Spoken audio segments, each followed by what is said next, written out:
Bonjour et bienvenue dans le potager de l'atelier du moustique. Alors il y a un petit moment qui s'est déroulé entre la dernière vidéo et celle-ci et j'ai eu quelques petits problèmes. J'aurais dû tourner ma langue cette fois dans ma bouche avant de le dire. Mais ces opiniâtres de petits rongeurs sont revenus et m'ont fait 2-3 dégâts. C'est pas encore grave comme ça a pu l'être. Quand on s'est installé ici, on a eu vraiment beaucoup de problèmes avec les mulots. Entre mon voisin et moi, on a eu pour 300 € de dégâts entre les arbres fruitiers, les légumes et tout ce qui va bien. Donc là, c'est anecdotique, on va dire. Mais quand même, malgré l'aide de la nature, qui me fait des magnifiques euphorbes, malgré tout ce qu'on a pu faire en termes de purin de sureau à mettre dans les tunnels, tout ça, ils reviennent les têtus. Ils reviennent. Et ils sont fourbes parce qu'ils se cachent dans des endroits où on ne visite pas souvent. Ça, c'est à côté de la botte de paille, à côté de la serre, endroit où je ne vais pas souvent. J'imagine que sous la planche en construction ici, il doit y en avoir plein.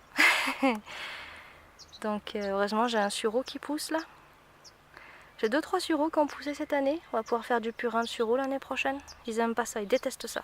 Vous faites du purin de sureau, vous versez ça pur dans les galeries, ils détestent ça.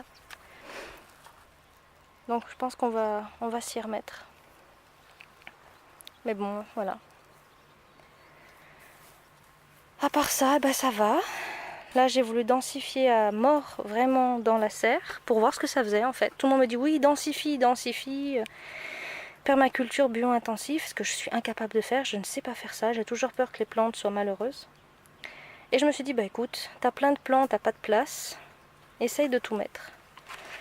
Donc c'est ce que j'ai fait. Et comme d'habitude, c'est le bordel dans mes cultures. Donc là, c'est un louffa. Donc là, j'ai une graine qui est sortie sur toutes celles que j'ai achetées. Dommage. Mais oh espoir, j'ai un fruit. Donc j'imagine que j'ai des graines. Je ne veux pas encore me porter la poisse, mais il y en a un. Pollinisation manuelle pour être sûr, dans celui-là. Donc déjà, si j'ai des graines, ce sera pas mal. Je vois qu'il y a plein de fleurs. Donc pourquoi pas. Là, c'est un porte-graines de cornichon blanc de Paris. Donc un cornichon, quand c'est gros, bah, c'est gros comme ça. Je vais supprimer 2-3 fruits, je vais en faire un autre. Comme ça, j'aurai plein de graines aussi. Là, ça risque pas de se mélanger. C'est pas la même famille, donc je peux les laisser tranquillement comme ça. Là, on a des poivrons. Alors, je suis incapable de vous dire ce que c'est comme poivron. Un sachet marqué cadeau, quelqu'un qui me l'avait offert, donc je sais pas. Idem avec les piments derrière, qui viennent de chez mon papa. Donc voilà, on commence à avoir des piments, si vous reconnaissez la forme, par chance. Je sais pas, en tout cas, ils sont très bons. C'est des graines que mon père a depuis longtemps, donc il me les a données. Je les ai plantées, ça sort bien, hein, toutes les graines que j'ai plantées sont sorties. Donc piment derrière, poivron devant. Le citronnier qui a pris cher cet hiver. J'ai bien cru qu'il allait mourir, le pauvre. Vous voyez, il a vraiment pris... Mais bon, là il est ressorti, je vais le laisser dans la terre in aeternam. Bah voilà, un bel euphorbes là encore. Vous voyez, ça sort comme chien d'âne ça. Beau citronnier. Là encore des poivrons, donc là c'est des YOLO Wonder. Je sais pas si vous connaissez, moi je ne connais pas, c'est un test, on va voir ce que ça donne. Avocat, voilà, avocat tropical. Un cadeau que je me suis fait à moi, en plantant un noyau. Il y a un jumeau qui sort là. Faudra que je monte le ginkgo biloba aussi, pareil, qui a fait un jumeau en bas. Je sais pas pourquoi ils font ça, si vous avez l'explication, là aussi je suis preneuse. Il a pris très chaud lui aussi en début d'année, il a pris le soleil. La serre lui a fait du bien. Quelques basiliques. Celui-là c'est un basilic rouge rubis. Il colore le vinaigre en rouge. C'est super rigolo. Il est très bon d'ailleurs, il n'est pas trop fort. Lui il a pris chaud. Aïe aïe aïe. On va voir ce que ça donne. Le curcuma qui a l'air d'aller bien. Peut-être que je lui mette un peu de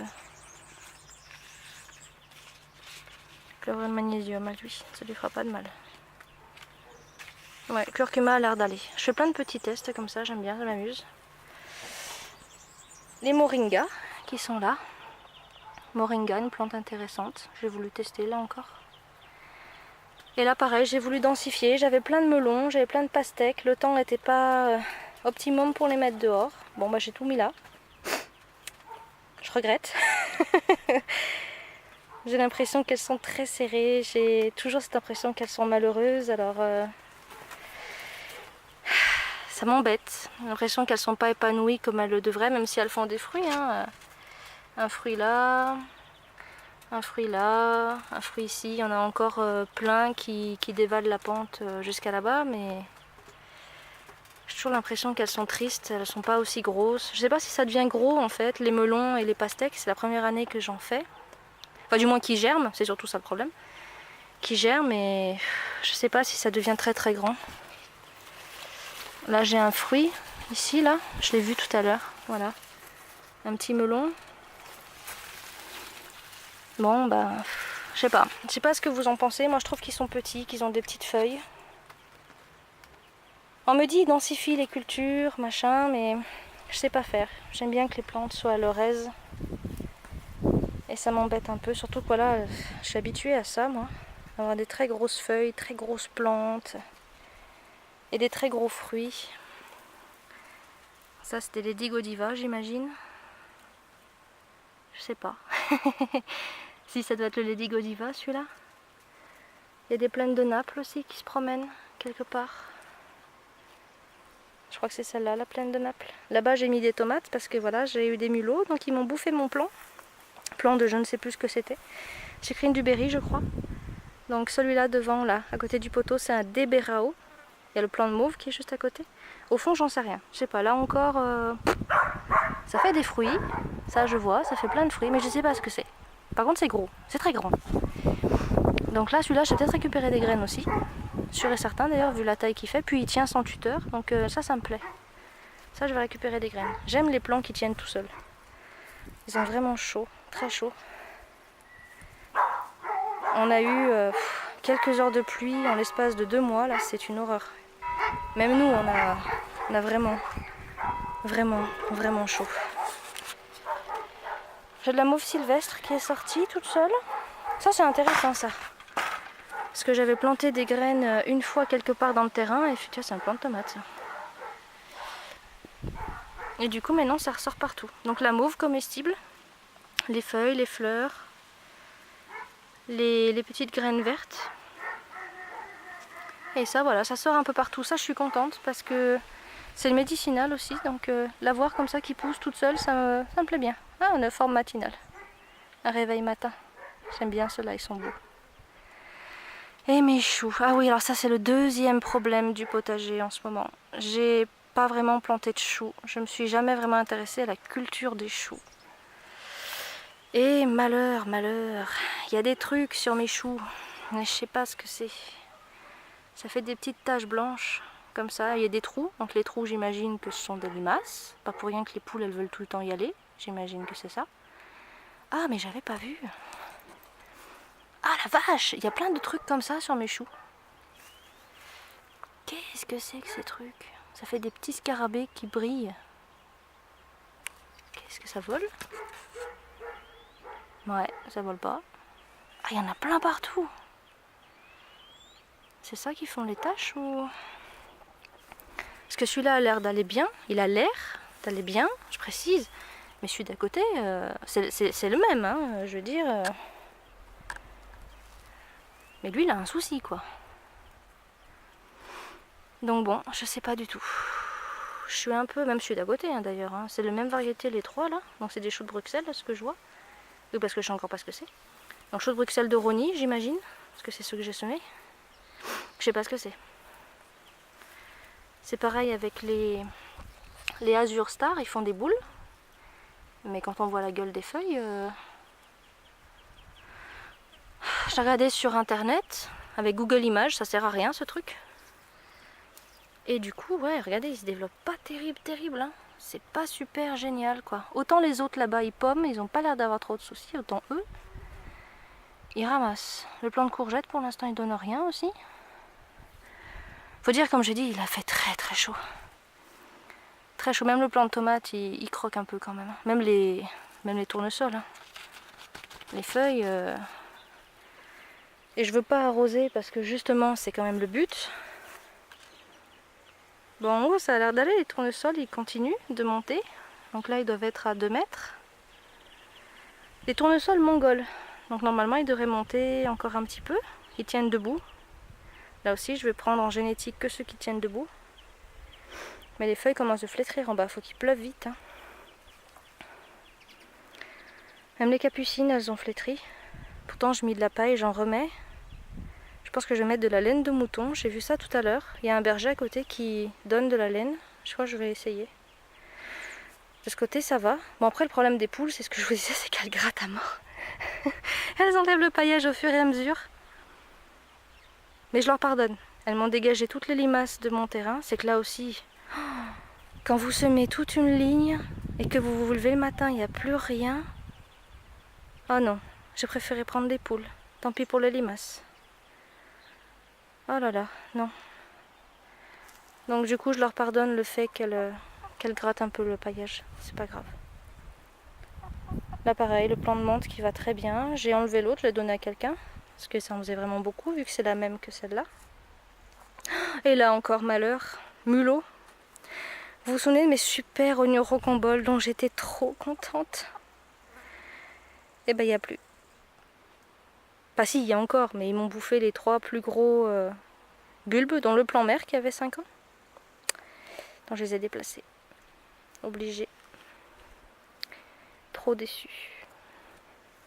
C'est la vie. Ça m'apprendra à tourner ma langue dans ma bouche. C'est bien fait pour moi. La nature nous apprend souvent l'humilité. Les navets, là aussi les navets, ils ont des trucs. Ça aussi c'est un test. C'est pas que ça coûte cher les navets, mais je voulais essayer.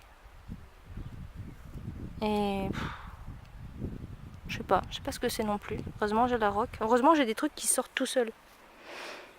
Parce que c'est bien vide ici. Là il y a le pourpier. J'ai semé encore du pourpier doré ici. Parce que là c'est du pourpier vert tall green. À l'époque j'avais acheté ça sur Cocopelli quand j'en achetais. Je faisais mes courses chez eux. Le persil c'est pareil. Le persil c'est les poules qui le mangent. Donc note pour vous, quand vous semez et que vous avez des poules, vous semez à 30 cm du bord. Voilà, le persil géant d'Italie. Il n'y a rien de géant. Mais bon, et donc là, voilà, il n'y a rien. Tout bouffé par les mulots. Donc on a passé un coup de grelinette, je sais, c'est pas l'époque. On a passé de la grelinette, on a remis du BRF et on laisse au repos. Tant pis, c'est pas grave. C'est reculé pour mieux sauter. Ça me gêne pas. Ça, c'est des plants de tomates qui avaient bien subi.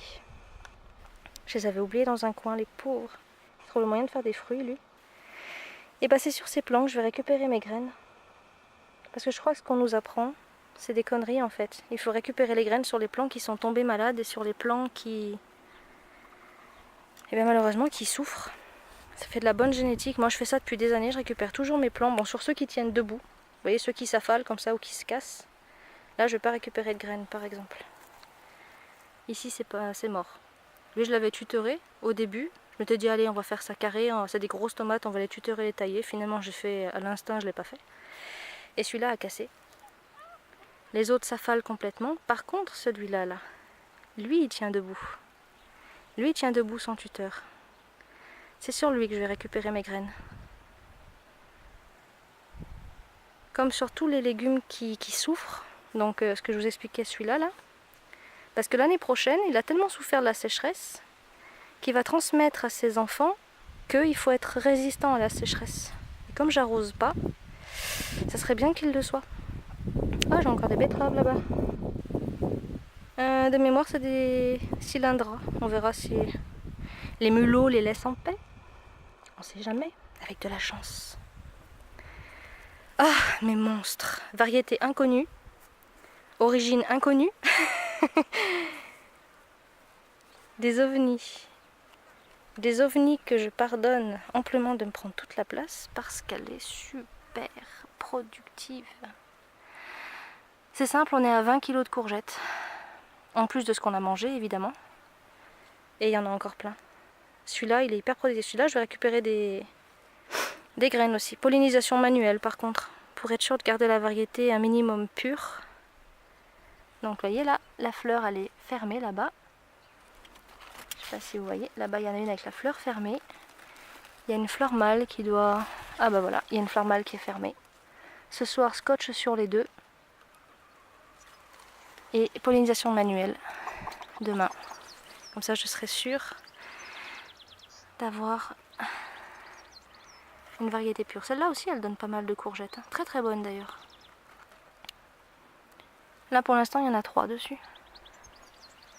La chaleur les a pas freinées elle. Bon, faut dire qu'elles sont dans une lasagne. Donc bon, elles m'ont poussé complètement le magui.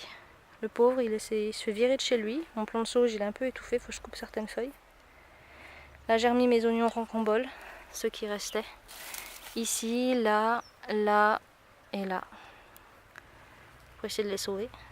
On verra bien. Il y a un euphorbes, je garde espoir. Donc là, le cassis est reparti, celui-là aussi. Que mon chien avait mangé. Mon chien est bizarre.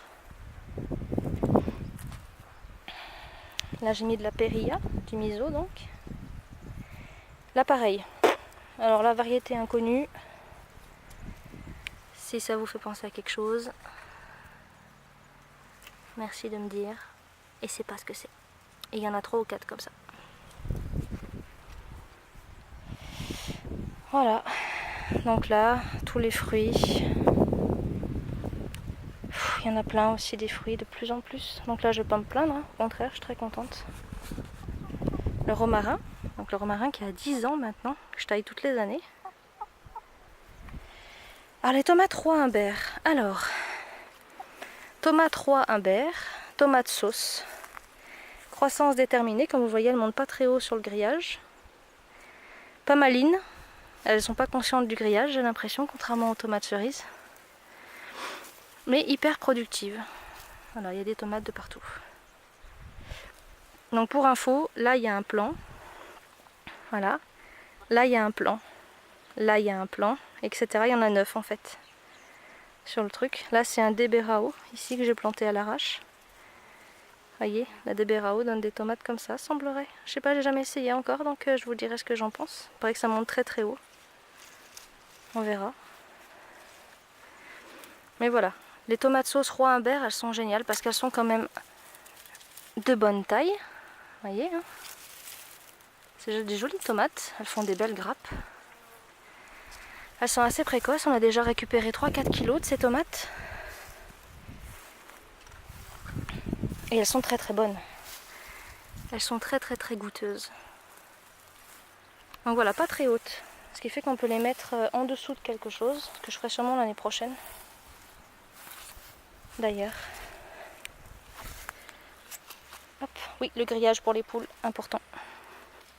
Sinon elles passent partout et elles ravinent tout.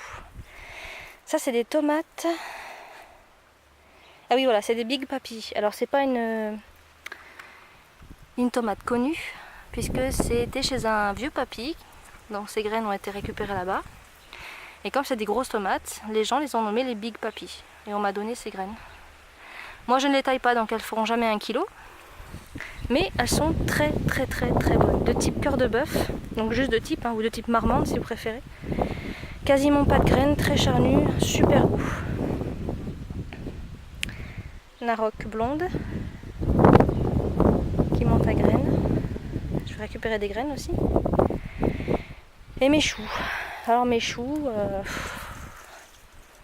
même problème quoi. Comme je vous dis, je sais pas trop, c'est tout des choux de Bruxelles ou des choux romanesco, je sais plus. Choux de Bruxelles, je crois, vu la gueule des autres. Bon, ils montent pas, tant pis. Ah bah voilà, regardez ça, c'est quoi ça? Ah, c'est moche ça. Je sais pas si c'est normal. Il y a encore ces fameuses bébêtes là. Je vais regarder en rentrant sur internet ou dans mes livres ce que c'est. Les tomates cerises qui grimpent toutes seules. J'ai juste à mettre quelques branches de nouveau, mais vous voyez, elles se démerdent toutes seules, elles sont conscientes du grillage, elles. Ah, c'est des côtes de bled géantes du Canada. Elles ont bien chaud. Elles ont bien chaud. Ouais, voilà, les choux, on continue avec les choux qui ont tous le même problème. Il y en a qui sont beaux, hein. Et il y en a qui le sont vachement moins. Je crois que le problème est installé de toute façon, donc je sais pas si même en curatif ça sert à quelque chose. Tomates blanches, normalement, ici. Donc ça, c'est sur une branche. Je sais pas ce que c'est que cette variété non plus, hein. Si c'est des blanches ou je sais pas c'est quoi, mais... Oh, ça, c'est une grappe. Il y en a je sais pas combien dessus. La tige, elle fait comme ça et elle remonte comme ça. Je sais pas ce que c'est. Je vous dirai. En tout cas, je récupère des graines, ça c'est sûr. Donc les courgettes romanesco et courgettes je ne sais pas quoi. Qui donnent beaucoup elles aussi, hein. Comme je vous dis, on a déjà mangé voilà, les romanesco. Avec des côtes apparentes. Les autres au fond, je ne sais pas ce que c'est. Alors les wild cherry, voilà, on en a là. Une grappe de wild cherry. Donc toutes petites tomates cerises rouges. Elles sont super bonnes, super sucrées. Les arocs, bien sûr, les arocs rouges, les belles dames. Et là on a mes croisements. Ah oui, il faut que je vous montre ça. Alors, croisement de Gelbe Tetilwen. Ceci est une grappe, une seule grappe. Plus de 100 fruits dessus. Alors elles sont en forme de poire, donc j'imagine que c'est une Gelbe Tetilwen pure qui a dû tomber et que voilà, c'est resté là. Parce que j'ai des croisements. Alors attendez, est-ce que j'en ai une dans le coin? Ah voilà. Voilà, ça c'est une whippersnapper. Donc c'est une tomate rose à la base. Les petites rondes, c'est des wild cherry. Donc en ogive comme ça, les whippers, les petites rondes, les wild cherry. Les en forme de poire, c'est les gelbes. Et j'ai mélangé tout ça. Enfin j'ai mélangé. Non, Mère Nature a mélangé ça pour moi. Ce qui fait que j'ai des mélanges entre whippersnapper et gelbes qui sont géniaux parce que comment on dit, les gelbes elles sont sensibles à l'éclatement, voilà. Donc dès qu'il pleut trop, hop, elles éclatent, alors que les whippers pas du tout. Donc j'ai des whippers jaunes. Et les whippers jaunes elles résistent à l'éclatement, elles sont beaucoup plus grosses. Et c'est génial. Donc peut-être que je vais avoir des wild cherry un peu plus grosses, rouges, on ne sait pas. Le rose semble être un gène récessif. Le jaune a pris le dessus. Même sur le rouge, hein. J'ai eu des wild cherry jaunes l'année dernière, alors qu'elles sont rouges. Donc on verra peut-être pas de chance, on verra. Il y a ces deux plants de tomates, je ne sais pas ce que c'est. Il n'y a pas le téton des whippers. Je sais pas, ceux-là ils ont poussé puis elles sont grosses. Hein. Celui-là il a poussé tout seul. Peut-être des glaciers, non même pas. Je sais pas. C'est l'avantage, c'est qu'il y a plein de trucs. Ça, j'ai pas poussé. J'ai pas poussé. Ouh, je suis fatiguée. Il fait chaud, hein. Je vais rentrer parce qu'il fait au moins 37 degrés. Donc, voilà, toute cette planche-là, tous les plants de tomates que vous voyez de ce côté-là, je n'ai rien planté ni semé. C'est revenu tout seul. D'ailleurs, c'est pour ça qu'il y a des plants de tomates au milieu des courges là-bas. C'est parce que ça vient tout seul. C'est l'avantage d'un potager comme ça, ce que j'ai dit la dernière fois, c'est que ça repousse tout le temps. Donc, j'ai des plants de tomates au milieu des courges. Bah, il y a un plant de tomate ici, le même d'ailleurs. Donc il est vraiment en dehors de la planche. Voilà. Celui-là, je vais récupérer les graines aussi parce qu'il est papayer et il pousse très bien. Il est plus petit que les autres, mais il donne un fruit. Donc s'il lui donne un fruit, les enfants donneront d'autres fruits, etc., etc. Donc voilà. On va essayer de mettre du jus de gros minet. Donc j'explique rapidement parce qu'il ne me reste plus beaucoup de temps sur la vidéo. Le jus de gros minet, c'est génial. Le jus de gros minet, c'est la litière sale de notre chat, donc qui est une litière naturelle faite à base de sciure de bois.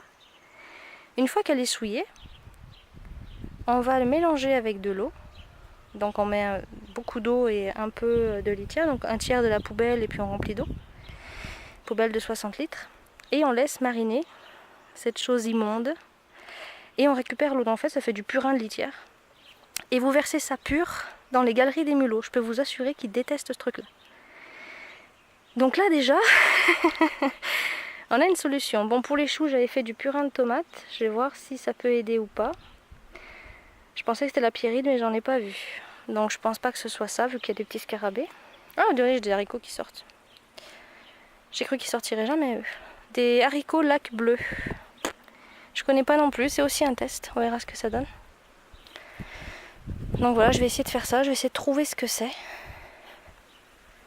Pour essayer de régler le problème le plus naturellement possible et surtout en essayant de ne pas leur faire de mal. C'est pas que... Voilà. Le problème des animaux, c'est que je les adore. Mais ils ne partagent pas. Quand ils viennent dans votre potager, ils vont tout bouffer. Tant qu'il y en aura, ils vont le manger. Et ça, c'est pas possible.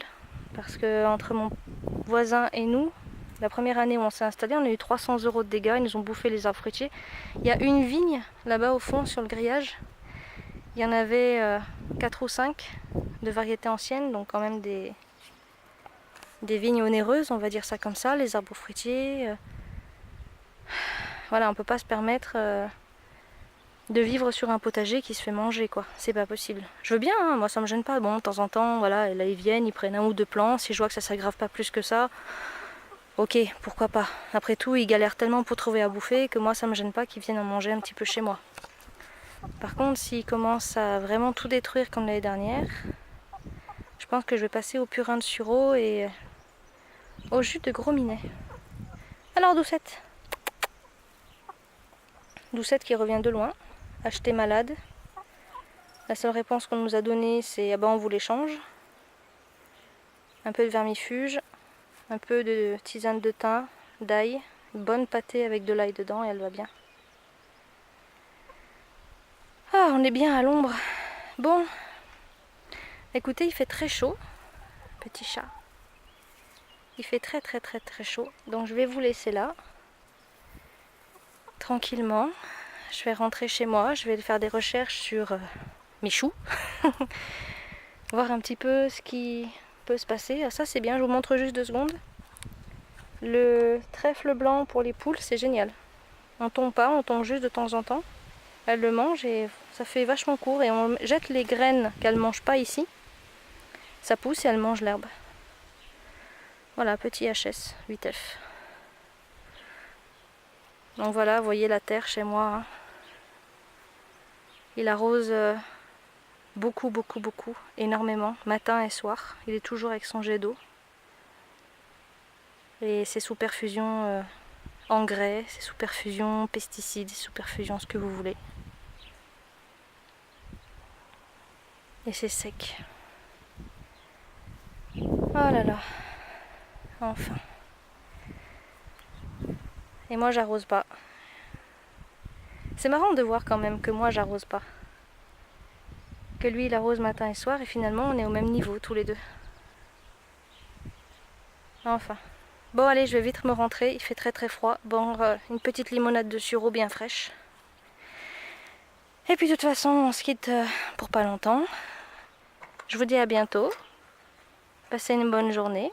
Couvrez-vous du soleil, il fait chaud. Si jamais vous avez de la pluie, eh bien, profitez de la fraîcheur. Et puis on se retrouve sur l'atelier bientôt.